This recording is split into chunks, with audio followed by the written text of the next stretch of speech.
Hello everybody, welcome back to my channel. Today I'm making a video going over how to solo the new raid without using any raid gear at all. So I know I have a robe and pants on that are from a raid. These are only vanity, they're just cosmetic. Let's get into the actual gear that I use. So first off, the helmet is going to be limitless. I really recommend you guys try to get limitless just because it's the best hat in the game and you don't need to do a raid for it. However, if you do not have it limitless, I would use a star forged helmet. I just don't have one on me, but if I did, I'd recommend using that. So the chest piece I use to Starforged plate because, well, it is pretty much the best chest piece in the game. If you happen to have a Mystic Illusionist plate, you can use that for mana, but I would recommend the Starforged over it. Legs plates. So leg plates, you're definitely going to want the Starforged leg plates. If you happen to have a Mystic Illusionist leg plates, I would use this over it because you get more mana while not losing as much health if you did Starforged and Mystic Illusionist plate swapped. Then the necklace is of course going to be the magic skill cape, which you get at magic 100. It's just the best cape in the game until you get raid capes. The raid capes are a lot better.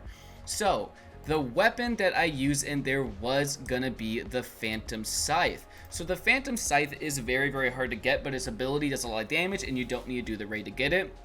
If you happen to have a Sakura blade, which is a limited blade, I would recommend you use that. Its ability is a lot better. Or the Gilgamesh blade, whatever it's called. I think it's the Enema blade, whatever it is from the last raid. You could also do that. The Blood Moon and Twilight move together is good, but I would recommend the Phantom Scythe over it. So let's get into the magic. So we're going with no raid magics. I do know the new raid magics are better than what I'm using right now, but for the sake of the video, we're not going to be using them.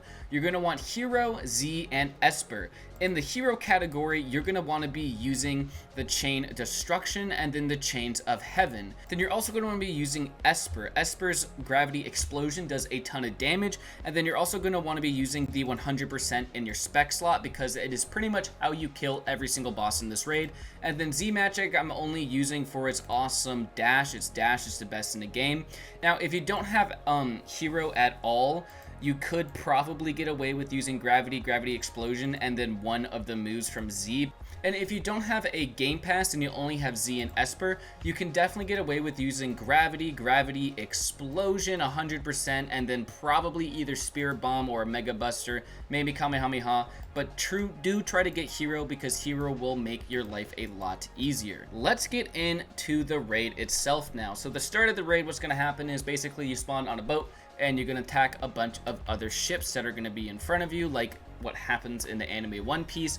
I haven't watched it, don't hate on me, but I somewhat know what's going on. Anyways, basically what you can do is you can snipe these guys on the boats from a very long range if you use the 3 magics I have listed on my attack bar, whatever you want to call it. These, you can kill any enemy from as far away as you want, more or less. It is very powerful to do this, and it speeds up the process a lot, although you will burn through a lot of mana doing this. Every now and then, some of them are going to spawn on your ship. If they spawn on your ship, what you want to do is group them all together and then use the Phantom Scythe's V ability. It does a ton of damage in a good AoE, so you can pretty much kill all of them in one hit.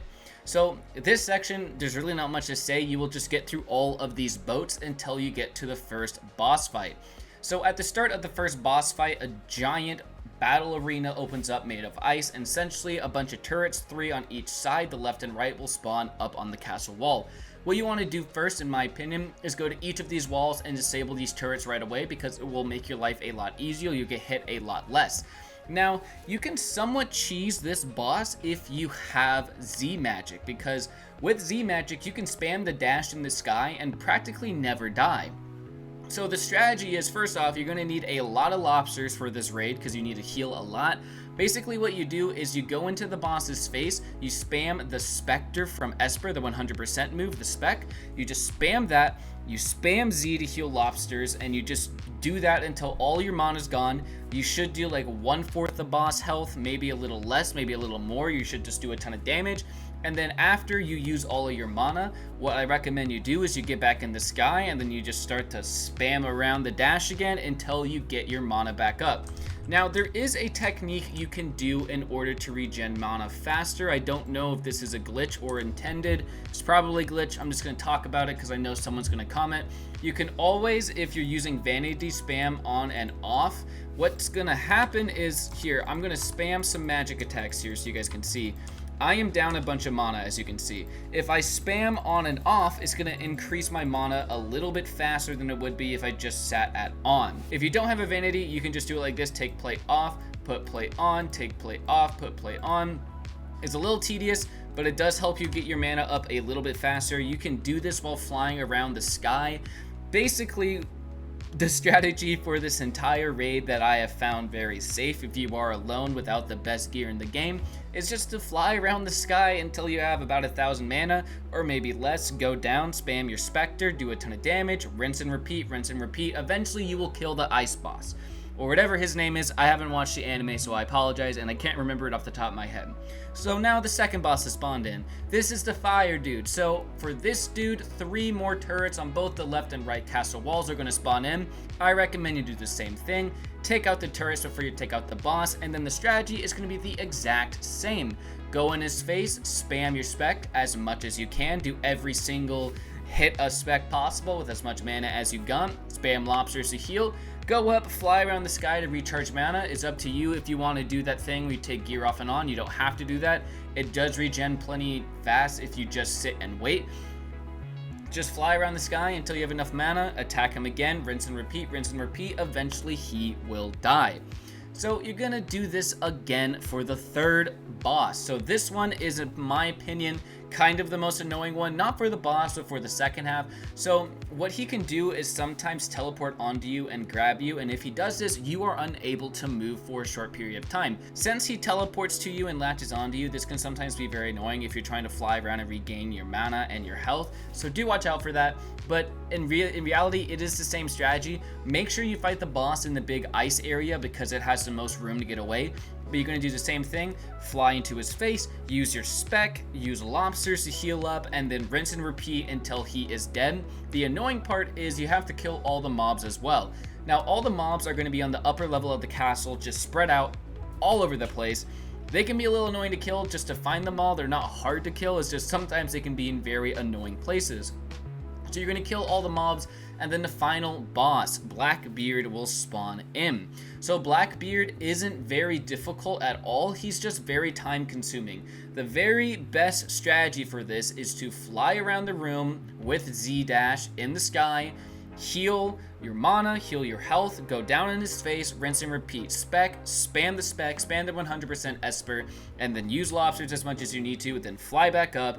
Rinse and repeat. You're going to need to do this a lot because Blackbeard has a lot of health.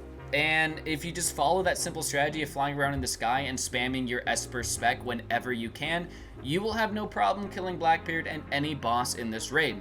So overall, is this strategy fast? Not really. But the intent of this strategy is to be very, very safe and to be able to do it without using any raid gear whatsoever, which you can achieve if I use no gear from the raid. Again, this gear is still very difficult to obtain, but none of it is from the raid itself. So the next video I'm going to be making on this game will be going over all of the new gear from the raid. This is a video going over how to do it without the gear. Next video is going over the gear itself. So anyways, let me know down below if there's anything I missed or if this strategy is trash and I should remake this video with something else. Let me know if you enjoyed. Let me know if it helped you out. Subscribe for more, and I'll see you all in the next one. Bye.